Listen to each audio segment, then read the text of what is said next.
guys, it is Tanya, and welcome back to the channel, and welcome back to another speed build. Today, I am building actually a fairly spacious Japanese-inspired build in the new world of Mount Komorebi. We're actually building in the more traditional part of town, and I'm basing this off of just like a family home. I guess it's a little bit more traditional in style. I've only really done modern things with the new pack so far, so I wanted to mess around and see what I could do with some of the new roof textures and make a family home. I just wanted to say that this is purely inspired by, I definitely am not an expert in Japanese architecture and culture and all of that. I did some research as well as just base it off of items that we got with the new pack, and of course comparing the type of build that I'm doing to the world that we are building in. So with that being said, this ends up being a really big house, like a lot of bedrooms. So you could definitely have a big family here if you'd like to play that way. It is a 4-bedroom house that can sleep up to 6 Sims. And there's also 2 bathrooms, and this house comes out to be 79,505 simoleons. If you'd like to download it, it will be available on the Sims 4 gallery. You can find it under my EA ID, which is Gryphi, Gryphi, or the hashtag MissGryphi, and I will have all of that information in the description down below as well, plus a direct download link to the gallery website if it's easier for you to grab it that way.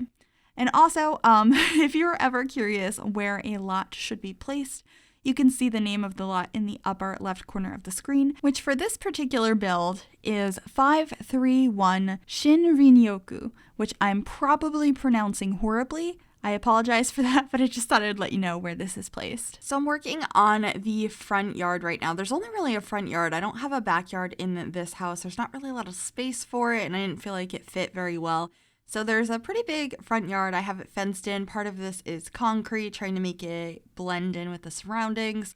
But I also wanted a lot of greenery. I thought it would look really pretty. So we have a fenced in area. I actually do end up swapping out all these bushes in the front here. These are all debug ones, or I guess they probably show live edit objects ones.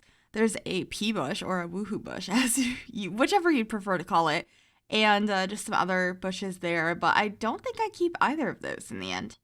I guess we'll find out. I also changed the colors of the fence and just a lot of changing. Oh, I'm about to add some bushes over here and a car from Debug. I just thought it looked really cute to add a car over there, and of course a bike as well. Some trash cans, a mailbox, some planters, just trying to make it look really lived in. Oh, and I added some monkey bars for the kids as well. You know, have to have some sort of activity, and I didn't feel like a swing set fit this yard very well. Even though in real life, I've never seen somebody that has monkey bars in their yard. That's like something I've always seen at parks, but I've never seen anyone that owned them. I feel like everyone has a swing set. But I thought that this looked the best for this yard, so I quite like how it did come out. I'm really proud of this house.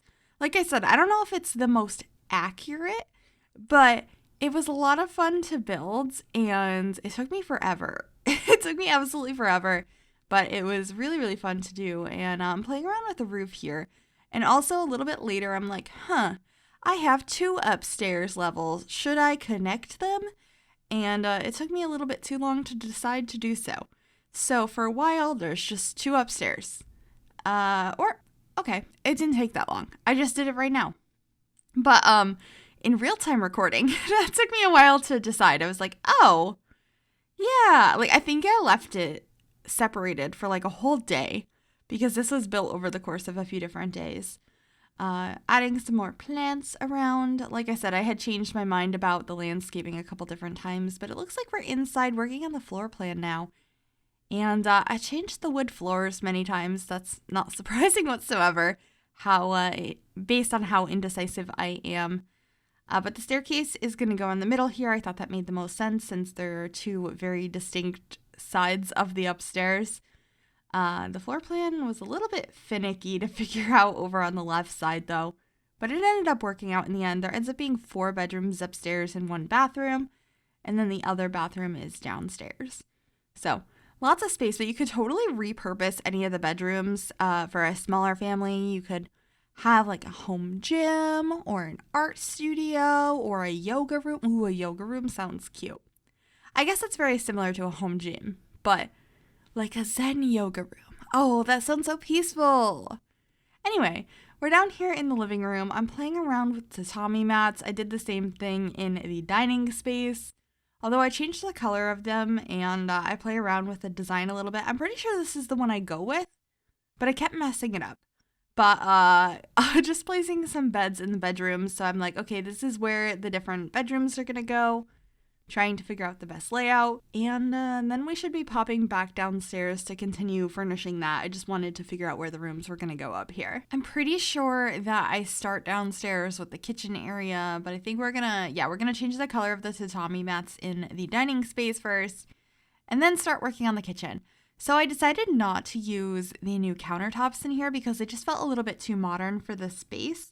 And I tried a few different cabinets in the end, but I think I ended up using these ones, which are base game cabinets or countertops. I don't know why I always interchange those, but I messed around with the color quite a bit. I originally had these really dark ones. I think we lighten it up a bit in the end, but I really liked how I was able to center the sink under those windows.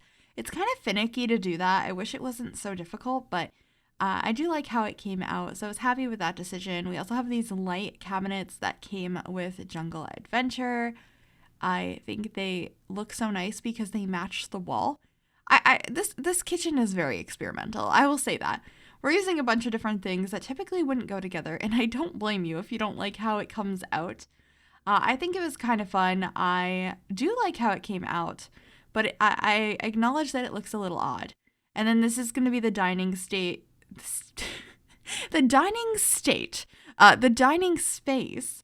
I have the kotatsu table in there, and it's relatively simple in that space. There's just like plants and the kotatsu, and there's a hot pot up there, and I think it looks so cozy. In a little while, I also add a TV in that space, so you can hang out with your family, watch some television while you enjoy some hot food around the hot pot. It sounds so cozy, so I was very excited about that addition, but we didn't grab that yet. Oh, here it is. We are adding that now. Every time I'm like, oh, we didn't do it yet. It happens. There's also a backpack in the kitchen space. Maybe one of the kids was working on their homework in that area. But just adding the little TV now and then swapping out the fridge for one of the newer ones. It's honestly just such a good match for the same sort of handles that are on those base game countertops, like the cabinets underneath. It matches so nicely. I was really happy about that. I also almost added some taller cabinetry over on the side, but I ended up getting another counter instead.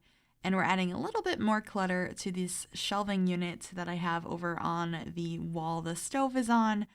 And then we're back into the living room. This is a room that I tried a lot in. I tried various sofas, various rugs. I ended up lowering it. It ends up having tatami mats. Like there's a decent amount of split leveling in this house, and it takes me a little while to get to that. So you'll see that process come together now. But as you saw earlier, when I first started this build, I was like, we're gonna have tatami mats in the living room, and then I didn't do it. And now right now I have a rug in here, and then we're gonna change it out. And then I'm like, why does this look so strange? And then I decided, I don't have the right layout of them on the floor that I wanted to have, and I also think it would look better if they were sunken down and it was like you're stepping down into that space. So those changes do come.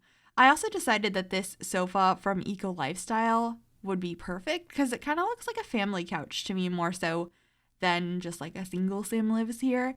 And when I was looking up a lot of reference pictures of like Japanese family homes, I saw a lot of sofas that look kind of like this. So I thought it would be perfect. I can't remember if I went with the black sofa, the gray sofa, the white sofa. I changed back and forth between them so many times. So honestly, it could be any of them. But regardless, I think that sofa from Eco Lifestyle looks so cozy and perfect for a family home. I think I did go with the black one. But you can see now that the living room is a little bit sunken down. I am using the Eco Lifestyle couch, but I am using the coffee table from this new Snowy Escape pack. And that's pretty much it for that room. There's some cushions and stuff on the ground, and of course the fireplace, but we are on into the home office area now. I'm thinking this was probably some sort of other room beforehand, and now working from home, they converted it into a home office, or maybe it originally was a home office. There's a new career in this pack called salary person, and you like are completely obsessed with your career. You can like sing the company anthem, and it's a whole thing. So I could see a sim being really invested in their career and having their own home office, even if it wasn't required for them to have one. So that's kind of the purpose of this room. Of course, your kids can come and do homework or play games or whatever you could possibly do on a Sim's computer. This is the room for that. And then I am working on the Genkan when you first walk into the house, the place where you could take off your shoes when you first enter. You don't actually have to add those little shoe signs to the builds anymore. I thought you did when we first got the pack, but you can just click on those shoe racks, which are from base game. They give you all the same options as the sign, where you can set to take off shoes when you come in, or change into slippers, or keep shoes on. You can just use the shoe rack, so that's what I did for this house. Moving on to the downstairs bathroom, I have a big sink area, a beautiful soaking tub, and a separate bathroom or a separate room for the toilets. There's also a shower down here, and this is one of 2 bathrooms in the house. The other one is upstairs, but I don't show it on camera, but it's basically the same except it doesn't have a tub. There wasn't enough space upstairs for that, but I wanted to make sure to include a tub. Now, this is the second entrance to the house. It's kind of between the 2 sides that kind of look like separate houses, and it's just a little pathway that connects the 2 spaces. So I thought having a little end table in there would be nice. And then I forgot we got these lights with the pack, so I wanted to use them because they're really, really pretty. But now we are working on the bedrooms, and this is the master bedroom. It's pretty beige in here. I like me some beige in a master bedroom for whatever reason. I do it in almost every master bedroom. It's kind of a problem, but it's okay. I think it looks kind of cozy in here. This whole house, I feel like, has just this cozy vibe to it. And that definitely rings true in this bedroom. Just adding some like lotions and stuff to get ready, some folded up shirts over on this little ottoman. And then we're moving on into the first, I guess, kids room, but it's like a teen room. I imagine this was like an older child who is really into like winter sports, skiing in particular. And I decorated the room as thus. I thought it came out real cute. I don't know. I just had a lot of fun imagining the sim that would be in this particular room, and it was kind of fun to do it first. After this, though, the other 2 bedrooms are for kids, and they are very colorful. But, you know, it's a little bit different than the rest of the house, but that's just how I tend to do, like, children's rooms. It makes them have a little bit more personality. So I imagine that this room was for just one kid, and it's more on the cutesy side of things. It's mostly purple. There's some yellow in here as well. And it was just a cute one to decorate. There's this one, and then the other bedroom is for 2 kids that are sort of obsessed with void critters, which is one of my favorite ways to decorate a bedroom. But for this one, I did a blue bedroom. I'm going to do a void critter bedroom. So I was like, what other colors do we get that are kind of fun and different than those 2 using the new beds? And there was this beautiful purple swatch, so I used that. I also used this one tile dresser from Parenthood with the flowers on it. It's just so pretty. How could I not use that? And of course, some new posters from the pack as well. And these little succulents with the little faces on it. I was just going for really cutesy in here. I got some homework, a little desk lamp, and I don't know what else we had. I think we had a clock above the bed. Yeah. Is that one from kids' room stuff? I think it is. Oh, I forgot I put the swatch with that little guy on it. I don't know his name, but I added a few things of him around this room. I think I add some posters later on. I find them while I'm decorating the void critter bedroom. And then there they are. And I'm like, oh, let me go pop those next door real quick. But we are obviously into the void critter bedroom. This is a shared bedroom, and I just kind of went all out. They each have like their favorite void critter above their bed. There's posters, there's the machine. There's lots of bright colors in here. And I feel like it's the dream bedroom for like a kid that likes void critters, which is basically the Sims equivalent of Pokemon. So, yeah, it's very colorful. But that's pretty much it for this build. We're going to be heading on into screenshots here very, very soon. I hope you enjoyed this. Please let me know what you thought, what else you'd like to see, all of that sort of stuff. If you liked this video, make sure you give it a big thumbs up. You can also subscribe to the channel if you have not already, and if you click that bell, it'll turn on notifications so you'll be notified of every single time I upload a new video. We're just gonna fix up the home office. I wanted to add a bookcase. I forgot to add a bookcase. But that's really it. Heading on into screenshots now. I will see you guys next time. Bye, everybody.